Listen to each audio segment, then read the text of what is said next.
మరి యేసుక్రీస్తు ప్రభువు తూరు సీదోనుల ప్రాంతంగా మరి వెళ్తూ ఉన్నప్పుడు కానాను అనేటువంటి ఒక స్త్రీ, కనానీయ అనేటువంటి ఒక స్త్రీ వచ్చి తన కుమార్తె దెయ్యం పట్టి రాయబడింది బహుగా బాధపడుచున్నది.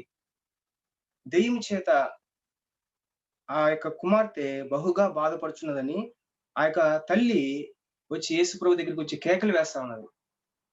అది ఇదొక సందర్భం అయితే ఇంకొక సందర్భంలో లూకాసు సువార్త 9వ అధ్యాయం 37-42 వచనాలు మనం చదివితే, ఆ యొక్క సందర్భంలో గూడా ఒక తండ్రి తన కుమారుడు, ఆ కుమారుడు చాలా చిన్న వయసులోనే దెయ్యం పట్టి ఎంతో బాధపడుతూ ఉన్నప్పుడు యేసు ప్రభు దగ్గరికొచ్చి, "ప్రభువా, నా యొక్క కుమారుడు బాధపడుతూ ఉన్నాడు దెయ్యం పట్టి. నీ యొక్క శిష్యుల దగ్గరికి తీసుకొచ్చా గాని వారు ఆ యొక్క దెయ్యం నుంచి విడుదల ఇవ్వలేదని" ఆ తండ్రి యేసు వద్దకొచ్చినప్పుడు, యేసు ఆ యొక్క అపవిత్రాత్మ, ఆ దెయ్యం పట్టినటువంటి వాడిని విడిపిస్తూ వచ్చినాడు ఆ చిన్న బాలుడిని. అంటే ఇక్కడ చూడండి, ఒక సందర్భంలో ఏమో తల్లి తన కుమార్తె దెయ్యం పట్టి యేసు వద్దకొస్తే, ఆ దెయ్యపు శక్తి నుంచి, అపవిత్రత శక్తి నుంచి విడుదల పొందుతూ వచ్చింది. తండ్రి తన యొక్క కుమారుడు దెయ్యం పట్టి, అపవిత్ర ఆత్మ పట్టి బహుగా బాధపడొచ్చు. ఆ కుమారుడు గురించి రాయబడింది. చాలా సార్లు తను తాను కొట్టుకొనుచు, నురుగు కారుచు ఎంతో బాధతో ఉంటున్నాడు.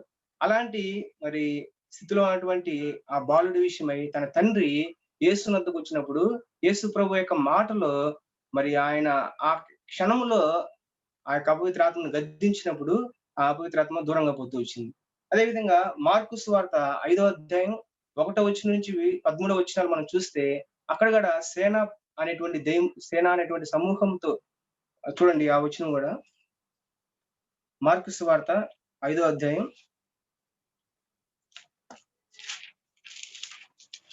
1-13 వచనాలు మన అవసరమైన మాటలు చదువుకుందాం.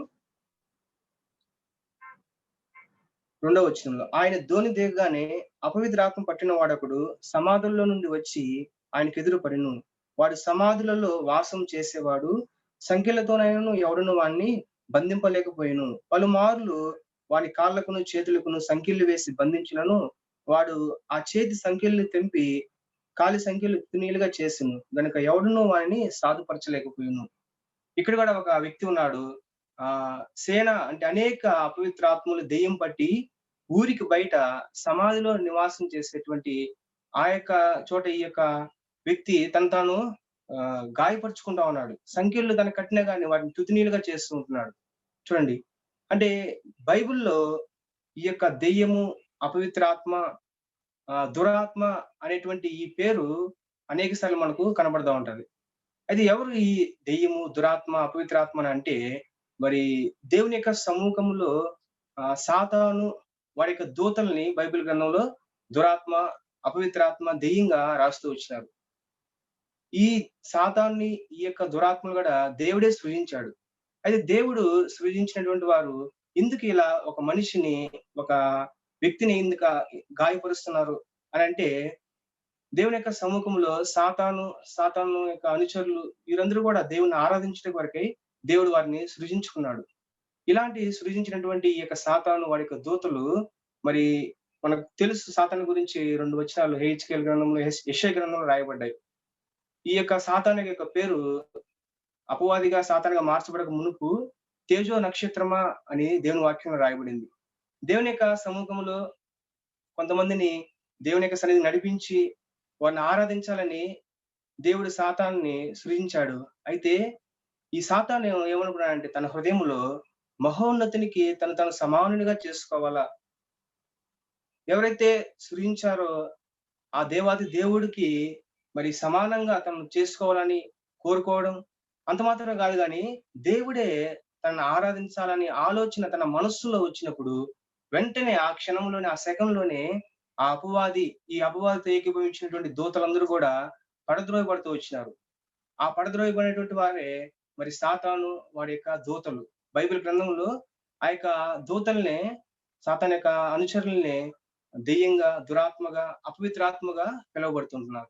యేసు ప్రభు వచ్చిన తర్వాత చాలా సందర్భాల్లో ఈ యొక్క అపవిత్రాత్మ, ఈ దెయ్యము యేసు యొక్క మాట సెలవీయగా ఆ యొక్క మనుషుల నుంచి వెళ్ళిపోతొచ్చింది. ఈ యొక్క దురాత్మకు మనిషిపై ఎప్పుడు అవకాశం వస్తదంటే, మొదటగా ఒక మనిషి ఎప్పుడైతే ఈ యొక్క అపవిత్ర ఆత్మకు వాడి యొక్క ఆలోచనలకు మరి ఏకీభవించి మనిషే స్వయంగా తన యొక్క జీవితంలో తనని ఆహ్వానిస్తేనే అపవాది వస్తాడు.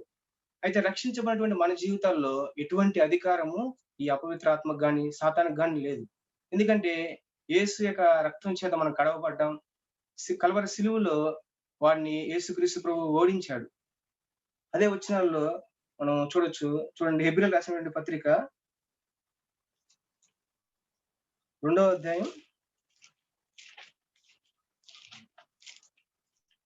ఈ వచనము మనము చాలా గుర్తుపెట్టుకోవాలి. మన హృదయాల్లో రాసి పెట్టుకోవాలి. ఎందుకంటే చాలా సార్లు మనం గూడా మన మీద విజయం ఉంది అన్నట్టుగా మనం ఒక్కొక్కసారి అపవాదిని వాడి యొక్క ఆలోచనలను బట్టి మనం భయపడే వారంగా ఉంటాం. అయితే మన పక్షాన యేసుక్రీస్తు ప్రభువు ఎప్పుడో జయించిన వాడిగా ఉంటున్నాడు. 2వ అధ్యాయం 14వ వచనం.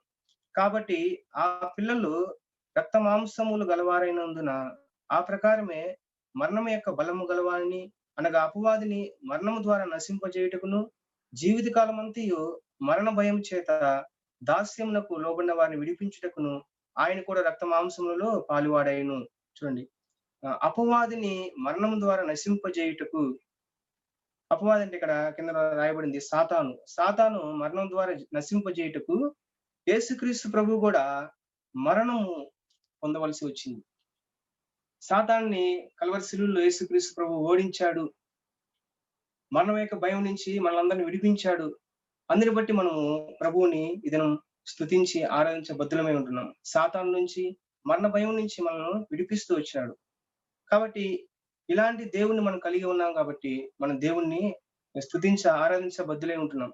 నా జీవితంలో చెప్తున్నటువంటి నా జీవితంలో కూడా రక్షించబడక మునుపు, దేవునికి నా హృదయాన్ని ఇవ్వక మునుపు, ఈ యొక్క అపవాది సాతాను యొక్క ప్రేరణకు లొంగి నా హృదయంలో నెమ్మది, శాంతి లేక నేను కూడా ఆత్మహత్య చేసుకుందాం అనేటువంటి ఆ ప్రేరణ కలిగి వెళ్తున్నప్పుడు, నిజంగా ఇప్పుడు ఆలోచన చేస్తా ఉంటే యేసు ప్రభువుని నమ్ముకున్న తర్వాత, యేసు ప్రభు నా హృదయంలోకి వచ్చిన తర్వాత నిజంగా సాతాను యొక్క ఆలోచన మనిషి పట్ల ఎలా ఉంటదో అనేది అర్థమవుతా ఉంటది. ఒకవైపున దేవుడేమో తల్లిదండ్రుల యొక్క ప్రేమను చూపిస్తా ఉన్నాడు. నిన్ను చిన్నప్పటి నుంచి ఇలాగా నీ తల్లిదండ్రులు పెంచారు. ఇలాగ నిన్ను చూసుకున్నారు. ఒకవైపు నుంచి సాతాను ఆత్మహత్య చేసుకో, చనిపో అనేటువంటి ప్రేరణ ఒకవైపు. అంటే ఈ దినాల్లో కూడా మనం చూస్తే ఆత్మహత్య చేసుకున్నటువంటి ప్రతి వ్యక్తి వెనక కూడా సాతాను యొక్క ప్రభావం, సాతాను యొక్క ఆలోచన, మనిషి వాడికి ఆలోచనలకు వాడిచ్చే మాటలన్నిటికి లోబడిన తర్వాతే ఈ యొక్క ఆలోచన వస్తది. మనము మరణించాలా, చనిపోవాలా అని. అయితే దేవుడి యొక్క ఆలోచన ఎప్పుడు మనిషిని లేవనెత్తేదిగా, ధైర్యపరిచేదిగా, ప్రోత్సహించేదిగా, ఆదరించేదిగా ఉంటది. చాలా సార్లు రక్షించబడక మునుపు నా జీవితం అయితే ఎక్కువగా ఇలాగే సాతాను యొక్క ఆలోచనకు మరి ఎక్కువగా రక్షించబడినటువంటి వారి కుటుంబాల్లో ఆహ్, వారి కుటుంబాలు ఎవరైతే దేవుని తెలుసుకోకుండా ఉంటారో వారి పైన ఎక్కువ ఈ సాతాను ప్రభావం ఉంటది. కాబట్టి ప్రార్థించే వారంగా ఆహ్, రక్షణ లేనటువంటి వారి వరకు మనము ఉండాల. మా ఇంట్లో అయితే మా అమ్మమ్మ ప్రార్థన చేసేది, సంఘం ప్రార్థన చేసేది కాబట్టి నిజంగా ఆ యొక్క ఆత్మహత్య చేసుకోకుండా ప్రభువే తన కృపా కనికరం బట్టి నన్ను తిరిగి రక్షించాడు. లేకుంటే ఈరోజు మీ మధ్యన ఇలా ఉండి వాక్యం చెప్పేవాడిని కాదు. 21 సంవత్సరం, 21 సంవత్సరం, 22 సంవత్సరంలో ఇలాంటి మరి ఆత్మహత్య చేసుకుందాం, చనిపోదాం, హృదయంలో నెమ్మది లేదు, శాంతి లేదు అని పూర్తిగా సాతానికి నా హృదయాన్ని అప్పగించి, వాడి యొక్క ఆలోచనలకు అప్పగించి, మరి నిశ్చయించుకొని నెల్లూరు నుంచి విజయవాడకు వెళ్తున్నటువంటి ఈ మధ్యలో ఒకవైపు దేవుడు, దేవుని యొక్క ప్రేమ, ఇంకొక వైపు సాతాను వాడి యొక్క ఆలోచనలు. నిజంగా ఆ రోజు రాత్రి వెళ్లి ఇంక మార్నింగ్ సూసైడ్ చేసుకుందాం, చనిపోదాం అన్నటువంటి ఆలోచనకు నన్ను తీసుకెళ్తూ వచ్చినాడు. దీనికి టైం పడుతూ వచ్చింది వాడికి. మొట్టమొదటగా సినిమాలకు అలవాటు చేస్తా వచ్చినాడు. ఇలా ప్రతిదీ కూడా దేవునికి అయిష్టమైన కార్యాలన్నీ నా హృదయంలో నింపుకొని, ఇంక నెమ్మది, సమాధానం లేదు అన్నటువంటి ఆలోచనలోకి వచ్చి ఆత్మహత్య చేసుకుందాం అన్నటువంటి ఆలోచనలోకి తీసుకొని పోయాడు. అయితే దేవుని మహాకృప, సంఘ ప్రార్థనలు బట్టి దేవుడు తిరిగి తను రక్షించుకున్నాడు. ఇప్పుడైతే రక్షించబడిన తర్వాత, దేవునికి నా హృదయాన్ని ఇచ్చిన తర్వాత ఇంకొన్ని సంవత్సరాలు దేవుని కొరకు బ్రతకాలా, దేవుని కొరకు జీవించాలా, ఇలాంటి ప్రేరణ, ఇలాంటి అపవాది ఆలోచనలను కలుగజేసే అనేకులకి ప్రోత్సాహకరంగా ఆదరించే విధంగా ఉండాలని నిశ్చయించుకున్నా. కాబట్టి అలాగా దేవుని యొక్క ప్రేమ నన్ను వెంటాడుతూ వచ్చింది. చూడండి, ఈ యొక్క వచనము ఎఫెసీయులకు రాసినటువంటి 2వ అధ్యాయం 2 ప్రకారం ఇప్పుడు ఎలాగా రక్షణ పొందినటువంటి వ్యక్తి, దేవునిలోకి రానటువంటి వ్యక్తి, అవిశ్వాసంగా ఉన్నటువంటి వ్యక్తి ఎలాగా ఉంటాడు? అపవాది ఎలాగా వాడి మీద ఆధిపత్యం చేస్తదో ఎఫీసీ రాసినటువంటి పత్రిక 2 అధ్యాయం 2 మీరు వాటిని చేయొచ్చు, వాయుమండల సంబంధమైన అధిపతిని అనగా అవిధేయులైన వారిని ఇప్పుడు ప్రేరేపించు శక్తికి అధిపతిని అనుసరించి ఈ ప్రపంచం ధర్మం చొప్పున మునుపు నడుచుకుంటురి. చూడండి, వాయుమండల సంబంధి అయిన అధిపతి అనగా అపవాది వాడి యొక్క ప్రేరణ, వారి యొక్క శక్తితో మనము ఈ ప్రపంచం ధర్మం చొప్పున మునుపు నడుచుకుంటుమి. వారితో కలిసి మనమందరము శరీరం యొక్క మనస్సు యొక్క కోరికలు నెరవేర్చుకొనుచు మన శరీర ఆశలను అనుసరించి మునుపు ప్రవర్తించుచు కడమ వారి వలనే స్వభావ సిద్ధముగా దైవోగ్రతకు పాత్రులమై ఇంటిమి. కాబట్టి ఇలాంటి అపవాది యొక్క ఆధిపత్యం కింద, అపవాది యొక్క శక్తి కింద ఈ దినం ఎవరైతే యేసునద్దకు రానటువంటి వారందరూ కూడా మరి వాడి యొక్క ప్రేరణ చేత పాపములో వాడి యొక్క శక్తి కింద ఉండి చివరిగా దేవుని యొక్క ఉగ్రతకు పాత్రలమై ఉన్నటువంటి వారిగా చేశాడు. నా జీవితంలో కూడా అలాగా ఉంటూ వచ్చిన మనం చూసినటువంటి వారు కూడా చూసి ఆ కానాని కుమార్తె దెయ్యం పట్టి మరి ఎంతో బాధపడుతూ ఉన్నది. ఆ తండ్రి యొక్క కుమారుడు దెయ్యం చేత ఎంతో బాధపడుతూ ఉంటున్నాడు. అదేవిధంగా సేన పట్టినటువంటి వాడు కూడా తను తానే గాయపరుచుకుంటా ఉన్నాడు. అయితే ఆ ఒక్కని పట్ల యేసు యొక్క ప్రేమ, కనికరం నా జీవితంలో కూడా చూపిస్తూ వచ్చినాడు. వింటున్న మీ జీవితాల్లో కూడా అలాగా మీరు వెళ్తున్నటువంటి పరిస్థితుల్లో దేవుని తెలుసుకోక మునుపు ఏ శోధనలతో అపవాది, నువ్వు అనుకోవచ్చు నేనే పాపం చేశాగానని, నీ పాపం వెనక అపవాది యొక్క ప్రేరణ, శోధన ఉంది. ఎందుకంటే అసలు ఆ పాపం అనేది ఆరంభమైంది సాతాను చేత. భూమి మీద కాదు పాపం అనేది ఆరంభమైంది. పరలోకంలోనే దేవుని యొక్క సముఖంలోనే ఈ అపవాది సర్వోన్నతిని కంటే ఎక్కువగా తను తాను హెచ్చించుకోవాలని తన హృదయంలో గర్వించాడు. అక్కడ పాపం అనేది ఆరంభమైంది. తర్వాత ఈ యొక్క పాపము ఆరంభమైన తర్వాత ఏదెను తోటలో ఆదాము అవ్వను శోధించి పాపంలో పడవేశాడు. దేవుని యొక్క ఉన్నతమైన ఆలోచనలు, ఉద్దేశాలు ఒకవైపు, అయితే సాతాను వాటన్నిటిని పాడు చేసేవాడిగా ఉంటున్నాడు. కాబట్టి మీ జీవితాల్లో, నా జీవితాల్లో కూడా ఈరోజు మనం గుర్తు తెచ్చుకుందాం. రక్షించబడక మునుపు, దేవుని ఎరగక మునుపు నా జీవితంలో అపవాది సాతాను యొక్క ప్రభావం ఎంత ఉంది అన్నది ఎప్పుడు అర్థమవుతదంటే, నువ్వు సిలువ యొద్దకు వచ్చి ఆ సిలువలో పాపాలను కడుక్కొని నిజ దేవుడైన యేసుక్రీస్తు ప్రభుని నీ హృదయంలో ఆహ్వానిస్తే, ఇప్పుడు నీ హృదయంలో పరిశుద్ధాత్మ దేవుడు నివసిస్తాడు కాబట్టి నీకు అర్థమవుతది. ఏంటి అపవాది ఆలోచన ఏంటి, సాతాను యొక్క ఆలోచన ఏంటి, మరి దేవుని యొక్క ఆలోచన, దేవుని యొక్క మనస్సు ఏంటి అనేది అర్థమవుతది. రక్షించబడక మునుపు వరకు కూడా నాకు తెలీదు. కానీ తెలుసుకుంటున్న కొలిది మనం దేవుణ్ణి ఎంతగానో ఆయన కృతజ్ఞులై ఆయన కొరకు జీవించాలి, ఆయన కొరకు బ్రతకాలనేటువంటి ఆశ మనలో కలుగుతది. చూడండి, 2 కొరింథీ 4 అధ్యాయం 4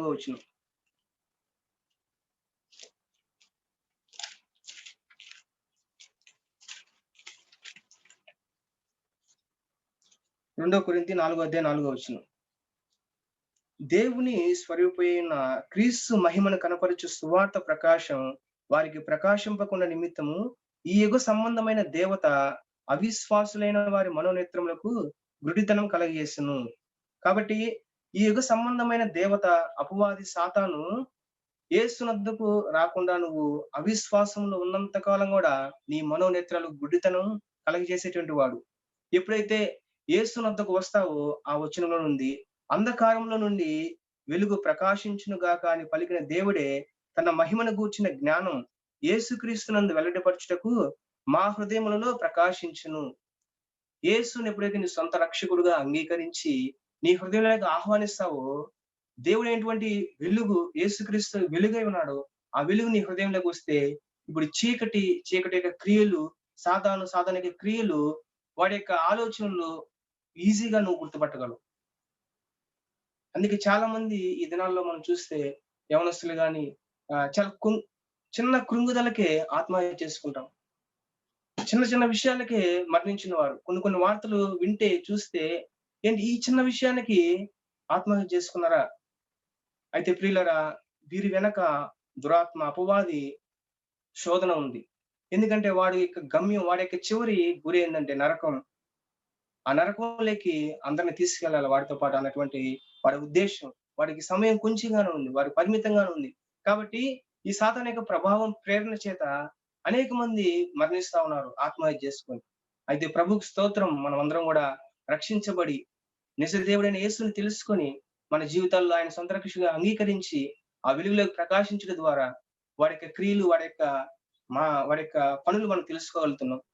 కొంతమందిని గూడా మనము మరణించక మునుపు ఇలాంటి అనేక మందికి మనం గూడా యేసు ప్రభు యొక్క వెలుగుని తీసుకెళ్లాలని దేవుడు మనల్ని ఎన్నుకున్న వాడుగా ఉంటున్నాడు.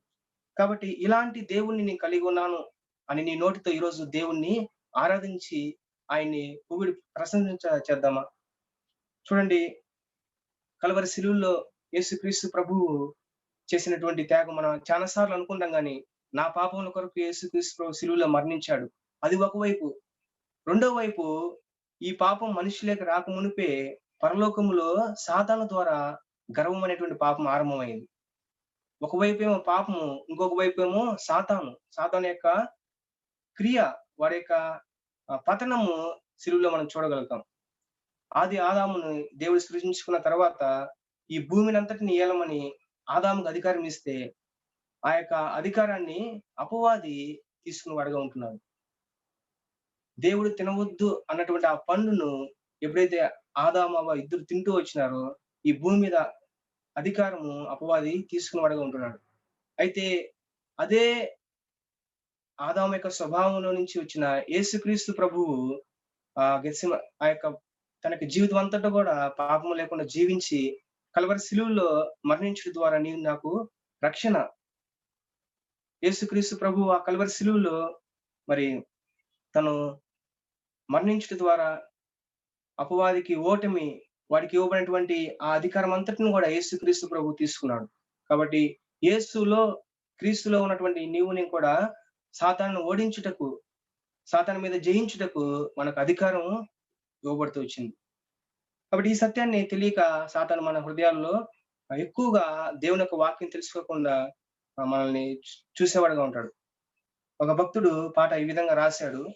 అతను యొక్క పాటలో నుంచి మనము కొద్దిగా సిలువ గురించి అర్థం చేసుకుందాం. మరణము ఓడెను, సాతాను తలయు చితికెను. మరణము ఓడెను, సాతాను తలయు చితికెను. జీవము గెలిచెను, తెరయు చినిగెను. జీవము గెలిచెను, తెరయు చినిగెను. నా భారము తీరెను, తొలగిపోయెను. నా భారము తీరెను, తొలగిపోయెను. సిలువే నాకు శరణము, నాకు రక్షణయు. సిలువే నాకు శరణము, నాకు రక్షణయు. ఆ సిలువలో ప్రభు చావొందెను, ఆ సిలువలో ప్రభు చావొందెను. కారెను రక్తము, ధారలాయెను. కారెను రక్తము, ధారలాయెను.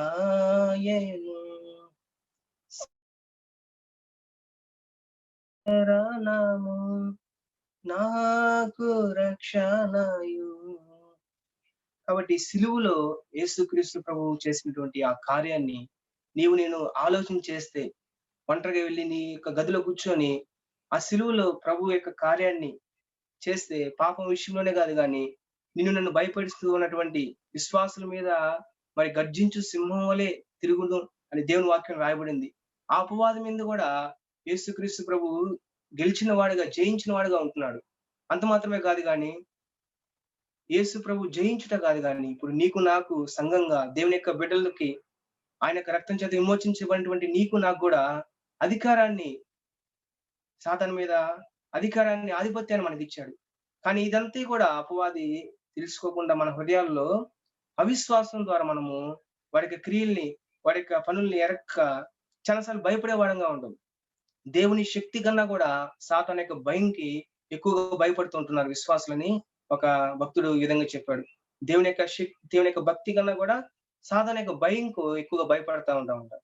చూడండి, ఎటువంటి అధికారము సంఘంగా అంటే నీకు నాకు ఇచ్చాడు అపవాది మీద. రోమిలు రాసినటువంటి పత్రిక 16వ అధ్యాయం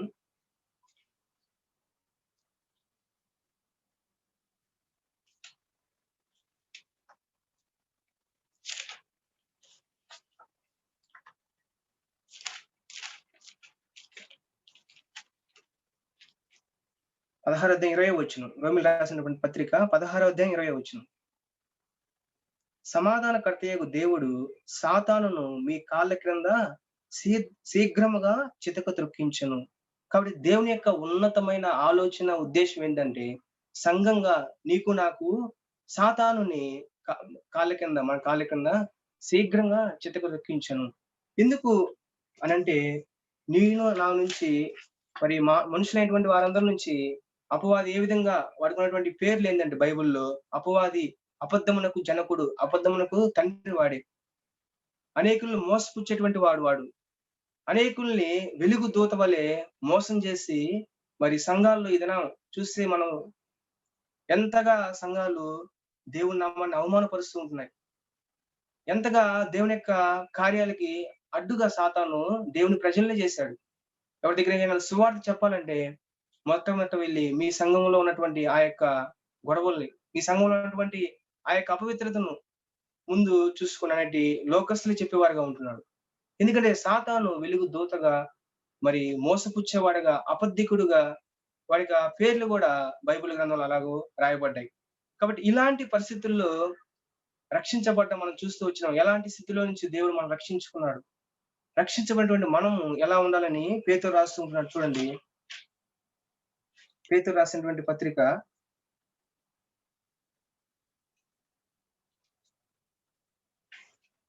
5వ అధ్యాయం 8వ వచనం.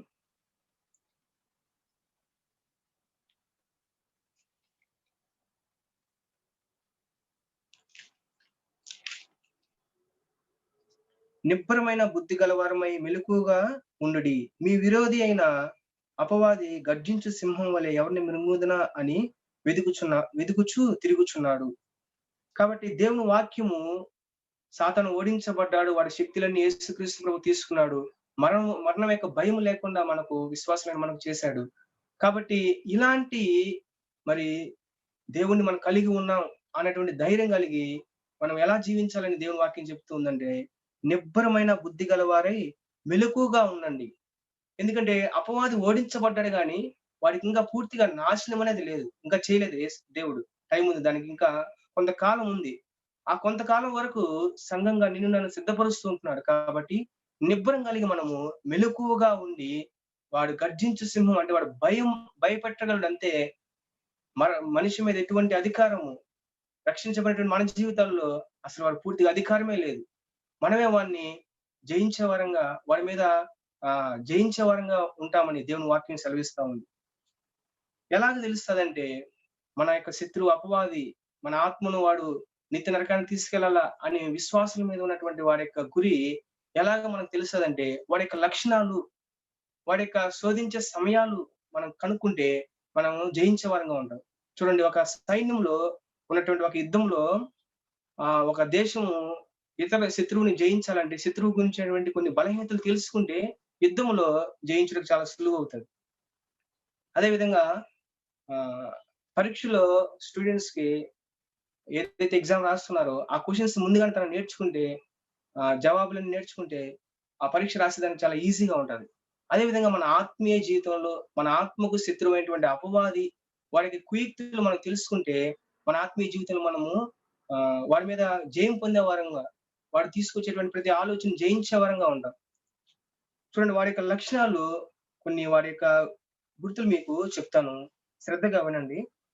మన యొక్క హృదయంలో మన అంతరంగ జీవితంలో ప్రతి విషయము అంటే మన హృదయంలో ఏదైతే మనము ఆహ్, కలిగి ఉంటామో ఆ విషయాలన్నీ గూడా దేవునికి మాత్రమే తెలుసు. అపవాదికి తెలీదు. వాడెంత మాత్రము మన ఆలోచనలో మన ఆలోచనలో శోధించేవాడుగా ఉంటాడు గానీ, మన హృదయంలో ఏముందనేది వాడికి ఎంత మాత్రం తెలీదు.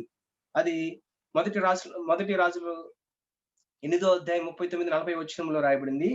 హృదయ విషయాలు హృదయంలో ఉన్నటువంటి ప్రతి విషయం గూడా దేవునికి మాత్రమే తెలియను అని దేవుని వాక్యంలో రాయబడింది. అపవాదికి తెలుసని ఎక్కడా గూడా దేవుని వాక్యంలో రాయబడల. మన యొక్క హృదయంలో ఉన్న ప్రతి విషయం గూడా దేవునికి మాత్రమే తెలుస్తది. రెండవది అపవాది ఇష్టం వచ్చినట్లుగా శోధించలేడు. మూడవదిగా పాపం చేసే వాడు శోధించగలడు గాని బలవంతంగా పాపముని మన దగ్గర నుంచి చేయించలేడు. బలవంతంగా పాపం చేసేలా మనల్ని చేయలేడు. నాలుగవదిగా దేవుని అనుమతి లేనిదే రోగాలు మన జీవితంలో అనుమతించలేడు. ఐదవదిగా దేవునికి చెందిన వారిని అపహరించలేడు, మరణించేటట్లుగా చేయలేడు. సాతాను సృజించే శక్తి వాడికి లేదు. నాశనం చేసే శక్తి గూడా వాడికి లేదు. మనం కొద్దిసార్లు చూస్తా ఉంటాం. అంటే రక్షించబడిన మూవీస్ మనం చూస్తా ఉంటాం. అపవాది మరి ఆ సమాధిలో నుంచి తిరిగి లేచేటట్టుగా అంటే చనిపోయిన వారిని లేపుతాడు అనేటువంటిది మనం చూస్తా ఉంటాం. అదెంత మాత్రము బైబిల్ చెప్తుంది. అది సత్యం కాదు. చనిపోయిన వారిని తిరిగి లేపే శక్తి అపవాదికి ఏమాత్రం లేదు. ఒకసారి మృతి పొందితే తర్వాత తీర్పు ఉంది. ఆ తీర్పు తర్వాత రక్షించబడిన వారు దేవునితో, రక్షణ లేని వారు నిత్య నరకం అని దేవుని వాక్యం సెలవిస్తుంది. అదే విధంగా అపవాది ఒకరిని రక్షించలేడు, శిక్షించలేడు. తొమ్మిదవదిగా పరిమిత సమయం మాత్రమే అపవాదికి ఉంది. ఈ పదవది ఈ అపవాది గురించి నేను అదే చదువుతా ఉన్నప్పుడు ఈ పదవ వచనం ఈ పదవ యొక్క లక్షణం వాడి గురించి చాలా ధైర్యం ఇచ్చింది. చూడండి 2వ తెస్సలోనికీయులకు రాసినటువంటి పత్రిక 2వ అధ్యాయం 8వ వచనం.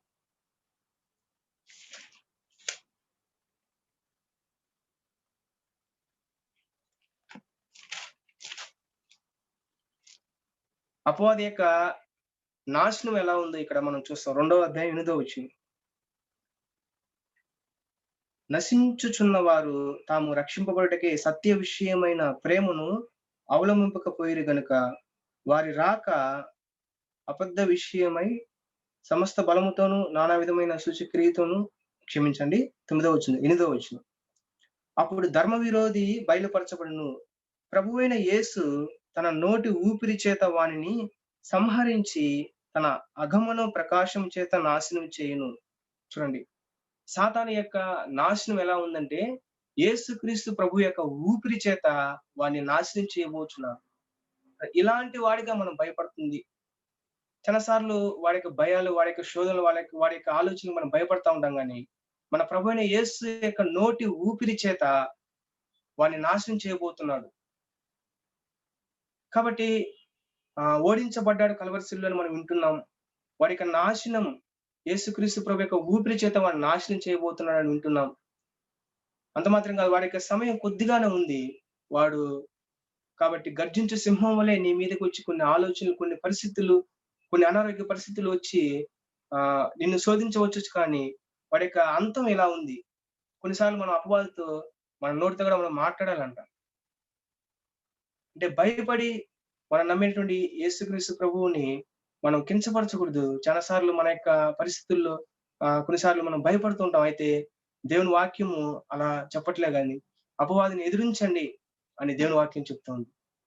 ఇంకోటి సాతాను శోధించే సమయాలు కూడా మనము గుర్తుపెట్టుకోవాలి. ఎలాంటి సమయంలో సాతాను శోధిస్తాడు? బైబిల్ గ్రంథంలో దేవుని వాక్యంలో ఎలాంటి సమయాల్లో సాతాను శోధిస్తా వచ్చినాడు? యేసుక్రీస్తు ప్రభువు 40 దినాలు ఉపవాసం ఉన్న తర్వాత సాతాను వచ్చి శోధిస్తా ఉన్నాడు. అంటే శరీరము బలహీనంగా ఉన్నప్పుడు, నీరసంగా ఉన్నప్పుడు సాతాను దాడి చేసేవాడిగా ఉంటాడు విశ్వాసుల మీద. చాలా సార్లు నా జీవితంలో కూడా ఉపవాసం ఉన్నప్పుడు ఉపవాసం ఉండి డ్యూటీస్‌కి వెళ్ళినప్పుడు శరీరం కొద్దిగా బలహీనం, నీరసం అయిపోతాది. అలాంటప్పుడు డ్యూటీస్‌లో తెలియకుండానే ఎవరి మీదైనా మనం కోప్పడే వారంగా ఉంటాం. చాలా సార్లు నేను ఆలోచన చేసేవాడిని. ఏం ఉపవాసం ఉన్నా దేవుని కొరకు ఉన్నా గదా! ఎందుకు నా కొలీగ్స్ మీద, నా పక్కన ఉన్నటువంటి వారి మీద నేను కోప్పడుతూ ఉన్నా. చాలా సార్లు ఆలోచించిన. అంటే ఎప్పుడైతే మనం బలహీనంగా, నీరసంగా ఉంటామో, ఆ టైంలో అపవాది శోధించేవాడుగా ఉంటాడు అని యేసు ప్రభు 40 డేస్ తర్వాత ఆయన్ని శోధించిన వాడుగా ఆ అపవాది ఉంటున్నాడు. కాబట్టి వారి యొక్క సమయాలు రెండవదిగా గొప్పగా దీవించిన తర్వాత ఒక విశ్వాసిని దేవుని బిడ్డని గొప్పగా దీవించిన తర్వాత నీ దగ్గరకొచ్చి ఉప్పొంగజేయ మాట చెప్తాడు. హిజ్కియా రాజు గాని, ఆహ్, పాత నిబంధనలో నెబుకద్నెజరు వాళ్ళ యొక్క గొప్పగా దేవుడు దీవించిన తర్వాత వారి గురించి ఉప్పొంగజేసేటువంటి మాటలు చేయడం ద్వారా వారు గర్వించి దేవునికే శత్రువులైపోయారు. కాబట్టి ఎవరైనా దేవుని చేత బాగా దీవించబడి, ఆశీర్వదించబడిన తర్వాత అపవాది ఉపయోగించేటువంటి మరి ఉప్పొంగజేయ మాటలను బట్టి గర్విస్తే దేవుడే మనకు శత్రువవుతాడు. అలాంటి సమయంలో అపవాది శోధించేవాడుగా ఉంటాడు. రెండవది రోగములో నిరుత్సాహంలో ఉన్నప్పుడు గూడా అపవాది శోధించేటువంటి సమయాలవి. కాబట్టి కొంతమంది వాళ్ళ కుటుంబ పరిస్థితులను బట్టి కొంతమంది అనారోగ్యంలో ఉన్నప్పుడు అపవాది ఎక్కువగా శోధిస్తాడు ఆ సమయంలో. రెండవదిగా చివరగా పాపంలో పడినప్పుడు ఒక వ్యక్తి నిరుత్సాహంలో ఉన్నప్పుడు ఇంకా ఎక్కువగా అపవాది శోధించేవాడుగా ఉంటాడు. కాబట్టి ఇవన్నీ అపవాది శోధించేటువంటి సమయాలు. కాబట్టి ఇలాంటి సమయాలు మనం తెలుసుకొని మన యొక్క జీవితంలో మనము దేవుని యొక్క వాక్యానికి, దేవునికి లోబడి ఉంటే అపవాది మనం జయించే వారంగా ఉంటామని దేవుని వాక్యం సెలవిస్తా ఉంది. కాబట్టి ఎలాగా మనము దేవునికి లోబడి ఉండాలా? దేవుని యొక్క వాక్యాన్ని గనంటే యేసుక్రీస్తు ప్రభువు మరి మత్తయి సువార్త 4వ అధ్యాయంలో అపవాది శోధించినటువంటి 3 సార్లు శోధిస్తా వస్తాడు. 3 సార్లు కూడా దేవుడు యేసుక్రీస్తు ప్రభువారు ఆయన శక్తిని బట్టి, ఆయన సామర్థ్యాన్ని బట్టి అక్కడ అపవాదిని జయించలా గాని, దేవుని యొక్క వాక్యాన్ని కోడ్ చేసి ఆయన జయించిన వాడుగా ఉంటున్నాడు. మన జీవితాల్లో కూడా మనం కూడా విశ్వాసులంగా, దేవుని నమ్మినటువంటి వారంగా అపవాది మీద వారి యొక్క కుయుక్తుల మీద మనం జయించాలనంటే, దేవుని వాక్యం బాగా చదవాలి. దేవుని యొక్క వాక్యం బాగా వినాలి. దేవుని యొక్క వాక్యం ఇతరులతో మాట్లాడాలి.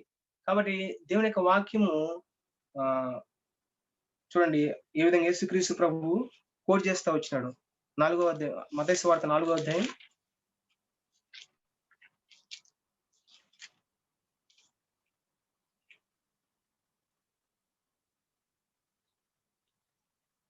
మత్తయి సువార్త 4వ అధ్యాయం 3వ వచనం. ఆ శోధకుడు ఆయన వద్దకు వచ్చి, నీవు దేవుని కుమారుడివైతే ఈ రాళ్ళు రొట్టెలగునట్లు ఆజ్ఞాపించమనెను. అందుకాయన మనుషుడు రొట్టె వల్ల మాత్రము కాదు గాని దేవుని నోటి నుండి వచ్చు ప్రతి మాట వలన జీవించును అని రాయబడి ఉన్నదనెను. ఎందుకంటే నాకంటే ఈ ప్రపంచంలో ఉన్న మనుషులందరికంటే కూడా దేవుని వాక్యం బాగా తెలిసింది అపవాదికి, సాతానికి. కాబట్టి యేసుక్రీస్తు ప్రభువునే వాక్యం ద్వారా కోడి చేస్తా యేసు ప్రభువుని శోధిస్తా ఉన్నాడు ఇక్కడ చూడండి. నీవు దేవుని కుమారుడవైతే ఈ రాళ్ళు రొట్టెలగునట్లు ఆజ్ఞాపించమనెను. కొన్నిసార్లు దేవుని వాక్యం తెలుసు కాబట్టి మన దగ్గర కూడా దేవుని వాక్యంతో అపవాది శోధించవచ్చు. కాబట్టి దేవుని వాక్యాన్ని వాడు కోడ్ చేసి నిన్ను శోధించవచ్చు. అయితే దేవుని వాక్యంతోనే యేసుక్రీస్తు ప్రభు ఇక్కడ అపవాదిని ఓడిస్తా ఉన్నాడు. కాబట్టి మన జీవితాల్లో కూడా మనం కూడా వాక్యం బాగా చదవాలి, వినాలి. ఎందుకంటే నిన్ను వాక్యంతోనే కొన్నిసార్లు అపవాది శోధిస్తే అని కూడా రాయబడి ఉన్నది అన్నటువంటి అవగాహనలోకి దేవుని వాక్యం పట్ల మనం రావాలి. లేకుంటే అపవాదిని మనం ఓడించే వారంగా ఉండలేం. చూడండి ఈ వాక్యం మొదటి యోహాను రాసినటువంటి పత్రిక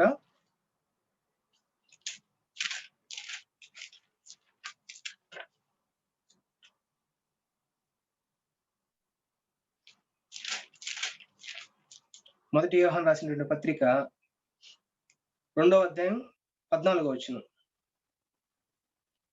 చివరిలో ఉంటది, నేను చదువుతాను. యవనస్తులారా మీరు బలవంతులు, దేవుని వాక్యం మీ యందు నిలుచుచున్నది, మీరు దుష్టుని జయించి ఉన్నారు గనుక మీకు రాయుచున్నాను. ఎప్పుడు దేవుని వాక్యం మీ యందు నిలిచి ఉంటాదో, దేవుని వాక్యం ఏదైతే ఈ రోజు వింటున్నారో అది మీ హృదయంలో దాచిపెట్టుకొని అపవాది శోధించినప్పుడు అని కూడా రాయబడి ఉన్నది అన్నటువంటి ఆ యొక్క అవగాహనలోకి, ఆ యొక్క వాక్యం యొక్క అవగాహనలోకి మనం వెళ్తే ఇక్కడ రాస్తుంటున్నాడు, యవనస్తులారా మీరు బలవంతులు, దేవుని వాక్యం మీద నిలిచి ఉన్నది కాబట్టి మీరు దుష్టుని జయించి ఉన్నారు. కాబట్టి ప్రభువు మనల గురించి కూడా ఈ మాట చెప్పేవారుగా ఉండాల. యవనస్తులం కాబట్టి, వింటున్నటువంటి వారు ఎక్కువ యవనస్తున్నారు కాబట్టి ఆ దేవుని వాక్యం మనము మన హృదయాల్లో, ఆ వాక్యం ఎలాంటిది మనకు తెలుసు. హెబ్రీయులకు రాసిన పత్రికలో అది రెండంచులు గల ఖడ్గం అది ఎటువంటి వాడేటువంటి ఖడ్గం కంటే కూడా బలమైనది. మన ప్రాణాత్మ దేహాలు మూలుగులను విభజించినంత మట్టుకు దూరుచు మన హృదయం యొక్క ఆలోచన యొక్క తలంపులు కూడా శోధించేది దేవుని యొక్క వాక్యం. దేవుని యొక్క వాక్యం అగ్ని వంటిదని దేవుని వాక్యం రాయబడింది. అది దేవుని యొక్క వాక్యము సుత్తి వంటిది. మన హృదయాల్ని పగలగొట్టేటువంటిది. కాబట్టి చదువుట, వినుట నుంచి ధ్యానించుట వరకు మనం రావాలి. అందుకనే కీర్తనలు రాసినట్టు మొదటి అధ్యాయంలో రాయబడింది. యెహోవా ధర్మశాస్త్రము దివారాత్రం ధ్యానించువాడు ధన్యుడు. అతడు వాడక తన కాలం ఫలమిచ్చే చెట్టు వలె ఉంటాడు. కాబట్టి దేవుని కృపను బట్టి మన సంఘంలో దేవుని వాక్యం వినిపిస్తా ఉన్నాం. వ్యక్తిగతంగా మనం యూట్యూబ్‌లోకెళ్తే చాలా వాక్యాలు మనకు అందుబాటులో ఉన్నాయి. కానీ ఇవన్నీ గూడా వాక్యం వినకుండా అపవాదేసి కుయుక్తులని ఇప్పుడే నీకు పరిశుద్ధాత్మ దేవుడు గుర్తు చేస్తా ఉంటాయి. సమయం అంతా ఇప్పటికే నువ్వు వృధా పరుచుకుంటే, ప్రభువా నా గత జీవితాన్ని చూసుకుంటే ఇప్పటికే చాలా సార్లు నీ వాక్యం కంటే యూట్యూబ్‌లో అనేకమైనటివి నీ అయిష్టమైనటువంటి చూచుల ద్వారా సమయాన్ని వృధా పరుచుకున్నాను. అపవాదికి లోబడుతూ వచ్చినాను. ఏంటి నిజమైన ఆరాధన అంటే ఏంటంటే, నోటి మాటలతో మనం దేవుణ్ణి ఆరాధించడం కాదు. మిగిలినటువంటి జీవితాల్లో ప్రభు కొరకు ఎలా జీవించావు? ప్రభు కొరకు ఎలా మనము వాక్యానికి లోబడుతూ వాక్యానికి విధేయత చూపిస్తూ వచ్చినాం. అది నిజమైన ఆరాధన. మన జీవిత విధానమే ఆరాధన. చాలా సార్లు మనం అనుకుంటాం గానీ, ప్రభువుని మన నోటి మాటల ద్వారా స్తుతిస్తే అదే ఆరాధన అని కాదు గానీ, సాతాను నీ ముందు పెట్టే శోధన, ప్రభువా ఈ శోధన కంటే గూడా నీ వాక్యమే నీవే నాకు ఇష్టమైన వాడు. పాపములో సుఖం ఉంటాది. పాపములో సంతోషం ఉంటది. అయితే దాన్ని గూడా వదిలిపెట్టి, ప్రభువా దానికంటే కూడా నాకు నువ్వే ఎక్కువ. ఆ యూట్యూబ్‌లో చూసే ఆ మూవీస్ కంటే, యూట్యూబ్‌లో చూసే ఆ యొక్క వీడియోస్ కంటే గూడా నువ్వే నాకు ఇష్టమైన వాడువు అని యేసు ప్రభుని ఎప్పుడైనా నువ్వు ఆరాధించావా? అది నిజమైన ఆరాధన. ధనం విషయంలో నువ్వు శోధించబడతా ఉంటే, ప్రభువా ఆ ధనం కంటే గూడా, ఆ ధనాశ కంటే గూడా నువ్వే నాకు ఎక్కువ అని ప్రభువుని ఆరాధిస్తాం. అది నిజమైన ఆరాధన.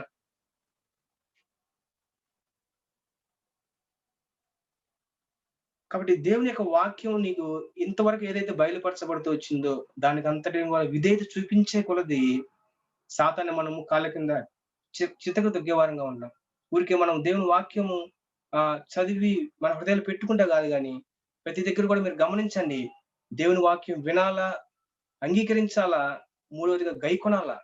ఏదైతే ఈ దినం నీతో మాట్లాడాడో, ఒక్క విషయమైనా సరే ఈ వారంలో దేవుడు నిన్ను పరీక్షించినప్పుడు, దేవుడు పరీక్షించినప్పుడు దానికి పూర్తిగా ఆ వాక్యానికి విధేయత చూపిస్తే, మోహపు చూపు విషయంలో పడిపోతున్నావా?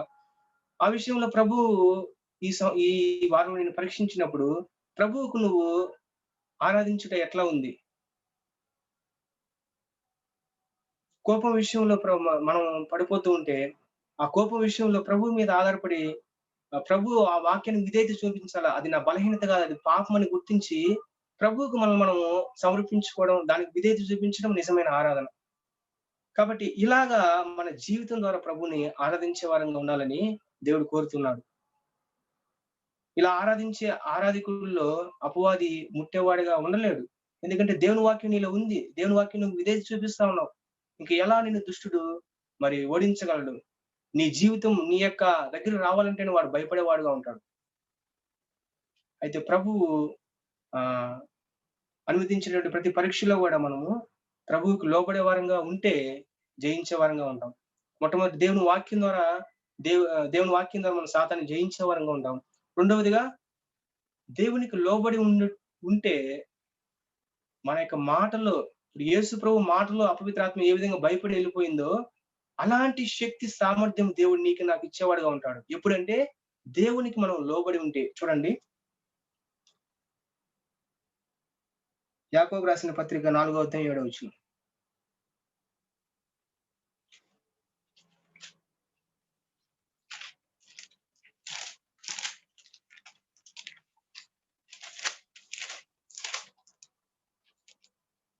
యాకోబు రాసినటువంటి పత్రిక 4వ అధ్యాయం 7వ వచనం. కాబట్టి దేవునికి లోబడి ఉండుడి, అపవాదిని ఎదిరించుడి, అప్పుడు వాడు మీ యొద్ద నుండి పారిపోవును. చూడు, దేవుని యొక్క కోరిక, దేవుని యొక్క వాక్యం ఎంత మరి ఉన్నతమైన స్థాయిలో నిన్ను నన్ను తీసుకురావాలని ఆశ కలిగి ఉన్నది. నువ్వు దేవునికి గాని లోబడి ఉంటే, అపవాదిని ఎదిరిస్తే వాడు నీ యొద్ద నుంచి పారిపోతాడు. జీవితంలో యేసు యొక్క జీవితం మనలో లేకుండా, పరిశుద్ధంగా జీవించకుండా, ప్రభువుకి మనం సమర్పించుకోకుండా, పరిశుద్ధంగా జీవించకుండా, ప్రభువుకి మన యొక్క హృదయాన్ని సమర్పించకుండా, మనం ఎలా చెప్పగలుగుతాం అపవాదిని ఎదిరించండని? చాలా సార్లు మనం అపవాదిని ఎదిరించి వాడిని ఎదిరించి పోతాడంటాం. కానీ దాని ముందున్నటువంటి కండిషన్ ఏందంటే, దేవునికి నువ్వు లోబడాల. మనమందరం కూడా దేవునికి లోబడితే, అపవాదిని ఎదిరిస్తే వాడు మన యొద్ద నుంచి పారిపోయేవాడుగా ఉంటాడు. కాబట్టి ఆహ్, ఈ వాక్యాన్ని మనం అడుగుదాం. ప్రభువా, నీకు ఉండేటట్టుగా సహాయం చేయి. అప్పుడు అపవాదిని మనం ఎదిరిస్తే వాడు మన దగ్గర నుంచి పారిపోయేవాడుగా ఉంటాడు. చివరగా మనం దేవుని మూలంగా పుట్టినవాడు తను భద్రం చేసుకుని గనుక దుష్టుడు వాడిని ముట్టలేడు. కాబట్టి ఈ 3 విషయాలు గుర్తుపెట్టుకుందాం. దేవుని వాక్యము, దేవునికి లోబడే విషయము, మనం భద్రం చేసుకోవాలని కూడా దేవుని వాక్యం సెలవిస్తా ఉంది. కాబట్టి ఇలాగ మన జీవితాలను ప్రభువుకి సమర్పించుకుందాం. మొట్టమొదటగా అపవాది నుంచి, వారి యొక్క శక్తి సామర్థ్యాల నుంచి ప్రభువు మనల్ని విడిపించినందుకు ప్రభువుని హృదయమారా స్తుతిద్దాం. ఇంతవరకు నువ్వు సంఘంగా కలిసి అలాంటి స్తుతి ఎప్పుడు చేయలేదా? ప్రభువా, రక్షించబడక మునుపు అపవాది యొక్క క్రియల చేత, అపవాది యొక్క కోరికల చేత ఎంతగా నన్ను గాయపరుచుకోవడం కాదు గాని, నిన్ను కూడా దుఃఖపెడుతూ వచ్చిన అని ప్రభువుని మనము హృదయమారా స్తుతిద్దాం. రెండవదిగా దేవుని యొక్క ఉన్నతమైన స్థానం, దేవుని యొక్క ఉన్నతమైన ఆలోచన సాతాన్ని మన కాళ్ళ కింద చితకు దొక్కించడం. కాబట్టి ఆ యొక్క ఉద్దేశం, ఆ యొక్క ఆలోచనలోకి మనం వద్దాం. అలా రావాలంటే దేవుని వాక్యం మనకు ఎంతో అవసరం. దేవుని వాక్యం ఎంతో నేర్చుకోవాలా. రెండోదిగా దేవునికి లోబడి ఉండాలా. మనం భద్రం చేసుకుంటూ ఉండాలి. కాబట్టి ఇలాంటి స్థితిలోకి రావాలని ప్రభువు ఆశ కలిగి ఉంటాడు. ప్రభు యొక్క వాక్యాన్ని దీవించును గాక. వందనాలు బ్రదర్. సంతోషం అండి. బ్రదర్ మంచి వర్తమానాన్ని అందించారు. దేవుని మహిమార్థమై